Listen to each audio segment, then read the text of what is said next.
दोस्तों आज हम एक ज़बरदस्त मूवी की स्टोरी एक्सप्लेन करने वाले हैं जिसका नाम है perfume the story of a murder, जो क्राइम ड्रामा फैंटेसी मूवी है और जो 2006 में रिलीज़ हुई थी, जिसकी IMDb रेटिंग 7.5 आउट ऑफ 10 है। तो दोस्तों बढ़ते हैं कहानी की तरफ, जिसके अंदर एक कैदी को जंजीरों में जकड़ा दिखाया है और फिर जेल के जेलर वहां आकर जेल खोलते हैं और इस कैदी को जमीन पर घिसटते हुए जेल के ऊपर एक बालकनी में लेकर जाते हैं, जहां के लोग चीखते चिल्लाते नजर आते हैं। लोग गुस्से से इस आदमी को देखकर कातिल खूनी दरिंदा कहते हुए नजर आते हैं। जेलर एक गार्ड को सजा का ऐलान करने को कहता है। गार्ड भीड़ के सामने कहता है कि कोर्ट ने 2 दिन के बाद इस कैदी को फांसी की सजा सुनाई है, लेकिन फांसी से पहले जिलाधीश को सूली पर लटकाकर इसके हाथ पैर तोड़ देंगे। और यह सुनकर लोग खुशी से झूम उठते हैं। आखिर ये कैदी है कौन और इसे इतनी बड़ी सजा क्यों मिल रही है, यह आगे के वीडियो में पता चलेगा। तो दोस्तों आप वीडियो को अंत तक देखिएगा, क्योंकि इस फिल्म की कहानी बहुत ही मज़ेदार होने वाली है। अब कहानी कुछ साल पीछे जाती है, जहां हम पैलेस के फिश मार्केट को देखते हैं, और जो शहर की सबसे बदबूदार जगह थी। लोग मछली और गोश्त बेचकर अपना गुजारा करते हैं। यहाँ हम एक मछली बेचने वाली औरत को देखते हैं, जिसका बच्चा पैदा होता है और वह मरा हुआ होता है। और इस औरत के पहले भी 4 बच्चे ऐसे पैदा हो चुके थे, और वह अपने बच्चे को पाँव मारकर इसे सड़ी हुई मछलियों के साथ नदी में फेंक देती है। लेकिन इस बार उसने जिंदा बच्चा पैदा किया था और वह उसे भी फेंक देती है, यही समझ करके कि वह भी मरा हुआ है। वहाँ पड़ी बदबूदार मछलियों की बदबू सूंघकर वो रो पड़ता है, और वहाँ खड़े लोग इस बच्चे को देख लेते हैं और इसकी माँ को बुरा भला कहते हैं। यह बच्चा वही कैदी था जिसे सजा का हुक्म हुआ था, और इस कैदी का नाम जॉन था। इसके पास 2 खासियत थी। एक ऐसी कि इसकी नाक ऐसी थी जिसमें सूंघने की शक्ति बहुत ही तेज थी, और दूसरी यह कि जब भी कोई उसे खुद से दूर करता, इस शख्स की किसी न किसी तरह से मौत हो जाती थी। जैसे कि इसकी माँ, जो इसे पैदा करते ही फेंक देती है, इसे फांसी की सज़ा सुनाई जाती है। एक यतीम खाना की मालकिन मैडम गिल्लाट होती है। जॉन को उसी अनाथ खाने में भेज दिया जाता है, जो सिर्फ पैसों के लिए बच्चे को पालती है। लेकिन यतीम खाने में कुछ बच्चों को डर होता है कि उसकी जगह न छिन जाए। यह बच्चे जॉन को मारते हैं, लेकिन गिलाड उसी समय आकर जॉन को बचा लेती है और इन बच्चों को मारती है। इस अनाथ खाने की इतनी मुश्किल स्थिति देखने के बाद जॉन 5 साल तक बोल नहीं पाता, मगर वह सूंघकर हर चीज़ का पता लगा लिया करता था। अब 13 साल की उम्र में यतीम खाने में जगह न होने की वजह से गिल्लाट जॉन को जानवरों की खाले लेने वाले आदमी को बेच देती है। जैसे कि जॉन वहां से जाता है और कुछ चोर गिल्लाट को मार उसके सारे पैसे चुरा लेते हैं। फिल्म की कहानी जानकर आपके रोंगटे खड़े हो जाएंगे।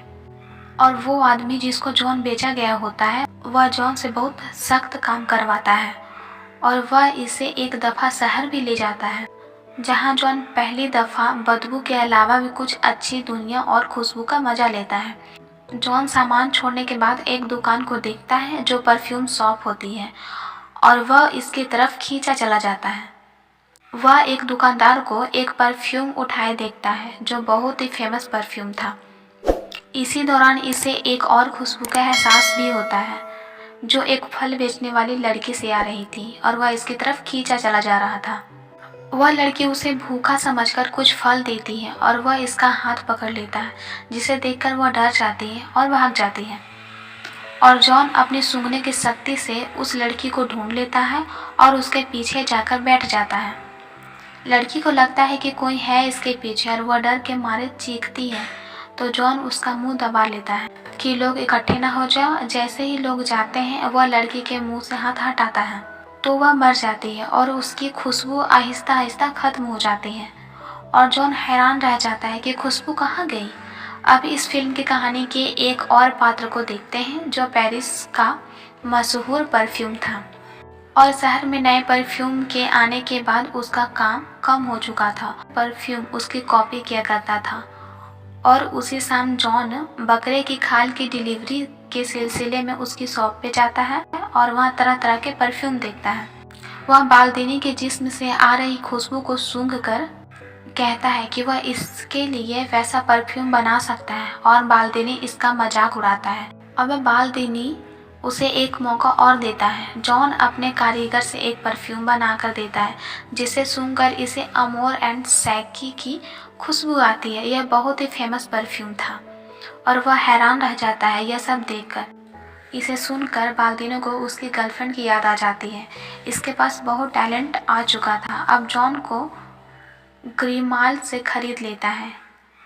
तब उसी रात ग्रीमाल शराब के नशे में पानी में गिरकर मर जाता है, जो उसकी वजह से बाल्दिनी और उसके परफ्यूम पूरे पेरिस में मशहूर हो चुके हैं और जॉन को अपने परफ्यूम बनाने के तरीके सिखाता है। वह जॉन को बताता है कि हर परफ्यूम के 3 शर्त होते हैं। शर्त के 4 अलग अलग खुशबू में होती है, यानी कि टोटल 12 और 12 खुशबुओं को इंसान आराम से पहचान सकता है। इससे हटकर अगर 13वीं शर्त कोई बना ले भी शख्स उस परफ्यूम को तोड़ नहीं निकाल सकता। यह बात जॉन को बहुत फील होती है और वह सोचता है कि वह यह काम कर दिखाएगा। वह बाल्दिनी को उसका तरीका सिखाने को कहता है और दुनिया का सबसे बेहतरीन तरीका देने का प्रॉमिस करता है। बाल्दिनी 10,000 फूलों को अपनी डिज़ाइन की गई मशीन के मुताबिक एक बोतल में डालने का तरीका बताता है। एक दिन बाल्दिनी जॉन को रोते हुए देखता है। बाल्दिनी के पूछने पर जॉन कहता है कि तुम झूठे हो और वह बताता है कि इसका तरीका फ्लॉप है। मैं कांच, लोहे जैसी चीज को भी बोतल में कैद नहीं कर सकता। जॉन यह सब देखकर बाल्दिनी को बात के बाद बेहोश हो जाता है। अब बाल्दिनी इसके बीमार हो जाने से परेशान हो जाता है कि मेरी शोहरत न चली जाए। जॉन बाल्दिनी से और कई नई तरीके के बारे में पूछता है। बाल्दिनी उसे जानवरों के जिस्म की चर्बी से खुशबू निकालने का तरीका बताता है। अब जॉन ग्रीस में जाकर काम सीखता है और जॉन के जाते ही इसका घर टूट जाता है जिससे बाल्दिनी की मौत हो जाती है। ग्रीस जाते ही जॉन को पहली बार आज़ादी का एहसास होता है। वहाँ वह किसी का गुलाम नहीं था, अपने फैसले खुद ले सकता था। वह ग्रीस जाने के 2 रास्ते होते हैं, एक गांव से जाता है और दूसरा पहाड़ों से। अब वह पहाड़ से जाना शुरू कर देता है। रास्ते में उसे एक बार मिलता है जहाँ वह आराम के लिए रुक जाता है और वह बहुत सुकून से सो जाता है। एक दिन उसे वही फल वाली लड़की का ख्वाब आता है।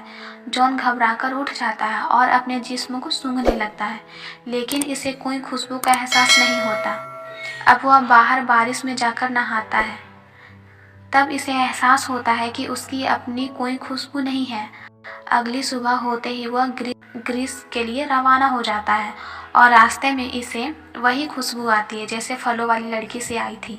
वह देखता है कि एक बहुत प्यारी लड़की एक बग्घी में उतरती हुई नजर आती है, जिसे देखकर वह इसका पीछा करता है और ग्रीस में जाता है। इस लड़की का पीछा करते हुए एक महल में प्रवेश होता है जो वहाँ की अमीर सख्त रिचेस का होता है और वह खूबसूरत लड़की लौरा उसकी बेटी होती है, जो पूरे ग्रीस शहर में सबसे खूबसूरत लड़की थी। ग्रीस में जॉन एक औरत के अंडर काम करता था। इस औरत का शौहर जॉन पर पूरी नज़र रखता था। जॉन इसके पास रहते हुए जानवरों की चर्बी से खुशबू निकालने के 2 नए तरीके सीखता है और पहले तरीके का इस्तेमाल अपने साथ काम करने वाली लड़की पर करता है, जिसने इस लड़की के डेड बॉडी को एक बड़े टैंक में जानवरों की चर्बी के साथ उबालता है, मगर वह कामयाब नहीं हो सकता और दूसरे तरीके के लिए वह एक तबायफ को पकड़ता है। वह जानवरों की चर्बी का इस्तेमाल एक कपड़े पर लेप लगाकर करता है। जॉन इसे मारकर उसके बाल काट देता है और इसकी डेड बॉडी को लेप लगाकर कपड़े में लपेटता है और फिर इस कपड़े से चर्बी निकालकर बाल्दिनी के सिखाए हुए तरीके से खुशबू निकालने में कामयाब हो जाता है, जिसे वह तबायफ के पालतू कुत्ते पर इस्तेमाल करके चेक करता है और वह बाल्दिनी के बताए हुए 13 बोतल का सेट तैयार करता है, यानी कि हर एक बोतल के लिए एक कत्ल।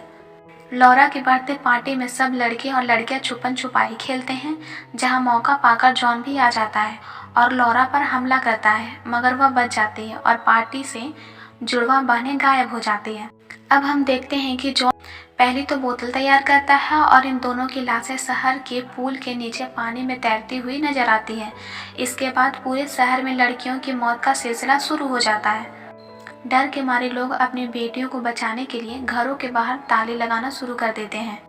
लेकिन जॉन 12 बोतल का सेट तैयार कर लेता है, इन्हें एक बड़ी बोतल में मिला देता है। अब परफेक्ट परफ्यूम बनाने के लिए इसे एक और बोतल चाहिए होती है, यानी लॉरा का कत्ल। सब लोग मदद के लिए चर्च में जाते हैं और चर्च के फादर इनकी मदद की हामी भरते हैं। वहाँ एक आदमी आकर उस कातिल के पकड़े जाने की खबर सुनाता है, जिसे सुनकर वह सब लोग बेहद खुश होते हैं। रिचेस को इस खबर पर यकीन नहीं होता और वह अपनी बेटी के लिए फिक्रमंद हो जाता है। वह ग्रीस छोड़ने का फैसला करता है और अगले ही दिन अपनी बेटी को लेकर चला जाता है। जॉन शहर से जाती लॉरा की खुशबू को फील करता है, इसका पीछा करता है, अपनी एबिलिटी से उसको ढूंढ लेता है। दूसरी तरफ तवायत का कुत्ता अपनी मालकिन के कपड़े और बालों को जॉन के कमरे से निकालता है, जिसे द रोड देख लेता है। द रोड जॉन के साथ काम किया करता था और पुलिस की इन्वेस्टिगेशन पर बाकी लड़कियों के बाल कपड़े भी मिल जाते हैं। रिचेस अपनी बेटी लॉरा के साथ एक होटल में रात गुजारता है, जहां वह अपनी बेटी के कमरे की चाबी अपने रूम में ही रखता है और जॉन उसके कमरे से वह चाबी उठा लेता है और लॉरा के कमरे में जाता है। अब अगले दिन जैसे ही रिचेस कमरे में जाता है, लॉरा की लाश को देखकर बहुत रोता है। जॉन 13वीं बोतल भी बनाकर कामयाब हो जाता है। अब इसे अपनी फाइनल बोतल में मिला देता है और वहाँ पुलिस आकर उसे पकड़ लेती है और कहानी 2 दिन बाद होने वाली सजा को शुरू होती है। जैसे ही वह इसको जेल से निकालते हैं, जॉन मौका पाकर परफ्यूम का ढक्कन खोल देता है। जैसे ही लोग जॉन का इंतजार करते हुए खड़े होते हैं, जॉन एक राजकुमार की तरह गाड़ी से उतरता है और जल्लाद की तरफ बढ़ता है। जल्लाद उसके पाँव में गिर जाता है और रोते हुए जॉन को बेकसूर बताता है।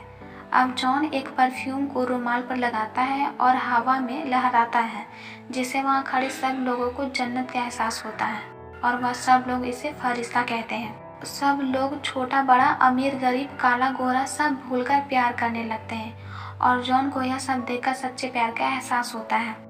वह यह सोचकर दुखी हो जाता है और रोने लगता है। तभी रिचेस तलवार लेकर जॉन को मारने के लिए आता है, लेकिन इसके खुशबू के आगे वह भी बेकाबू हो जाता है और अपने पैरों पर गिरकर इसे माफ़ी मांगता है।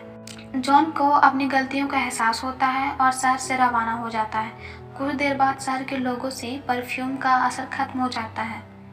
अब जॉन उसी मछली बाजार में जाता है जहाँ वह पैदा हुआ था और अपनी जेब से परफ्यूम की बोतल निकालता है और अपने ऊपर गिरा लेता है, जिसे देखकर वहाँ बैठे सब लोग इसके ऊपर परफ्यूम की खुशबू की वजह से गिर पड़ते हैं और इसे नोच डालते हैं और इस तरह जॉन की भी मौत हो जाती है और यहीं पर फिल्म समाप्त हो जाती है। दोस्तों, यदि आपको इस फिल्म की कहानी पसंद आई हो तो वीडियो को लाइक करें और चैनल को सब्सक्राइब करें।